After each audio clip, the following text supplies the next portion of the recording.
SBT news को subscribe करें और वीडियो को लाइक करना ना भूलें। पेश है राजस्थान की बड़ी खबरें।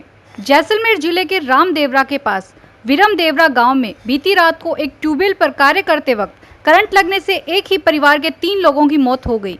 मृतकों में एक महिला व 2 पुरुष शामिल हैं। घटना सूचना मिलते ही रामदेवरा पुलिस मौके पर पहुंची और तीनों शवों को अस्पताल की मोर्चरी में रखवाया। बिजली के करंट से एक ही परिवार के 3 सदस्यों की दर्दनाक मौत होने के बाद ग्रामीण भी गहरे सदमे में हैं। करंट से हुई घटना से पूरे रामदेवरा में सनसनी फैल गई। इस हादसे में विरमदेवरा गांव निवासी हरचंद राम और उसके भाई इंदिरा राम तथा इंदिरा राम की पत्नी मधु की मौत हो गई। जोधपुर जिले के शेरगढ़ क्षेत्र के आड़ा गाला रामनगर में एक व्यक्ति ने अपनी पत्नी की गला दबाकर हत्या कर दी। यह घटना बीती देर रात को हुई। आज सुबह घटना का पता चला। सूचना मिलने पर पुलिस उप अधीक्षक राजू राम चौधरी तथा अन्य पुलिस अधिकारियों ने घटनास्थल का मुआयना किया। मृतका का शव पोस्टमार्टम के लिए भिजवा दिया गया है। जैसलमेर जिले में बीती शाम को चुंदी गांव से शादी के बाद दुल्हन को लेकर लौट रही कार बोआ गांव के समीप टायर फटने से पलटी खा गई। इस हादसे में दुल्हन और 3 युवकों की मौत हो गई, जबकि दूल्हा गंभीर रूप से घायल हो गया। बोआ गांव निवासी ओम प्रकाश की बारात चुंदी गांव गई थी। वहां सुशीला के साथ शादी संपन्न होने पर दूल्हा दुल्हन पर 3 अन्य एक कार से वापस अपने गाँव बोआ लौट रहे थे। बोआ से 8 किलोमीटर पहले कार का अगला टायर फट गया। तेज रफ्तार के कारण कार बेकाबू हो गई और कई पलटी खा गई। बाड़मेर जिले के शिव थाना क्षेत्र में बुधवार देर रात आंधी और बारिश से एक मकान ढह गया। हादसे में 2 मासूमों की मौत हो गई, जबकि परिवार के 4 अन्य सदस्य घायल हो गए। प्रदेश में फिलहाल मानसून सक्रिय नहीं है, लेकिन गर्मी ज्यादा होने के कारण नमी खींचकर आने से पश्चिमी राजस्थान में कल शाम जोधपुर से लेकर बाड़मेर तक तूफानी बारिश हुई। इसी बारिश से पहले बाड़मेर जिले के शिव थाना क्षेत्र में लीकड़ी के पास कल रात तेज अंधड़ आया। इसके बाद बारिश में मानाराम मेघवाल का मकान ढह गया। मलबे के नीचे दबने से मालाराम की 10 वर्षीय पुत्री कविता और ईश्वर राम के 8 वर्षीय पुत्र ललित की घटनास्थल पर ही मौत हो गई। वहीं मानाराम समेत 4 लोग घायल हो गए। राजस्थान में बेशक मानसून ने दस्तक दे दी, लेकिन अभी तक लोग झमाझम बारिश का इंतजार ही कर रहे हैं।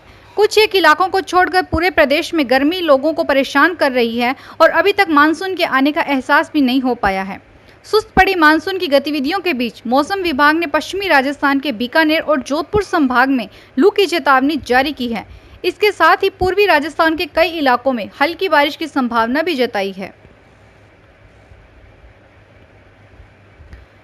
राजस्थान में गुरुवार को कोरोना के 115 नए पॉजिटिव केस सामने आए। इनमें उदयपुर में 21, बीकानेर में 12, धौलपुर और राजसमंद में 10-10, जयपुर और जालोर में 9-9, नागौर में 8, भरतपुर में 6, करौली और सिरोही में 5, अजमेर और कोटा में 4, 12 दौसा और झुंझुनू में 2, अलवर, बाड़मेर, बूंदी, डूंगरपुर, सवाई माधोपुर और दूसरे राज्य से आए एक व्यक्ति संक्रमित मिले हैं, जिसके बाद कुल संक्रमितों का आंकड़ा 18,427 पर पहुंच गया है। वहीं 5 लोगों की मौत भी हो गई है। इनमें बीकानेर और जोधपुर में 2-2, बाड़मेर में 1 व्यक्ति की मौत हुई है, जिसके बाद मौतों का आंकड़ा 426 पर पहुंच गया है। राजस्थान सरकार द्वारा 12 जून 2020 को जारी की गई सहायक रेडियोग्राफर के 1257 पदों की भर्ती में डिप्लोमा इन रेडिएशन टेक्नोलॉजी के फाइनल ईयर के स्टूडेंट भी शामिल हो सकेंगे। राजस्थान हाई कोर्ट ने अंतिम वर्ष के स्टूडेंट्स को बड़ी राहत देते हुए इन स्टूडेंट को परीक्षा में शामिल करने के आदेश दिए हैं। जस्टिस अभय चतुर्वेदी की एकल पीठ ने राज्य सरकार को इन स्टूडेंट के ऑफलाइन आवेदन स्वीकार करने के साथ बिना कोर्ट की अनुमति के परीक्षा परिणाम जारी नहीं करने के भी आदेश दिए हैं। एकल पीठ ने इस संबंध में दायर याचिकाओं पर सुनवाई करते हुए ये आदेश दिए हैं। इसके साथ ही राज्य के प्रमुख सचिव चिकित्सा, निदेशक चिकित्सा, चेयरमैन कर्मचारी चयन बोर्ड को नोटिस जारी कर जवाब तलब किया है। 5 जुलाई को चंद्र ग्रहण लगने जा रहा है। यह भारत में दिखाई नहीं देगा, इस कारण कोई गुण दोष प्रभाव नहीं होगा। ज्योतिषियों का कहना है कि 5 जुलाई को लगने वाला चंद्र ग्रहण पूर्ण ग्रहण नहीं है, बल्कि उपछाया ग्रहण है।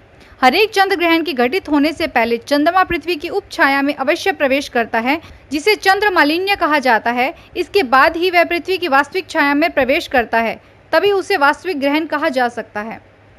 फिलहाल इस बुलेटिन में इतना ही। फिर हाजिर होंगे तमाम बड़ी खबरों के साथ। राजस्थान से जुड़े तमाम बड़ी खबरों से जुड़े रहने के लिए हमारे चैनल को सब्सक्राइब करें और नोटिफिकेशन पाने के लिए बेल आइकन पर क्लिक करें।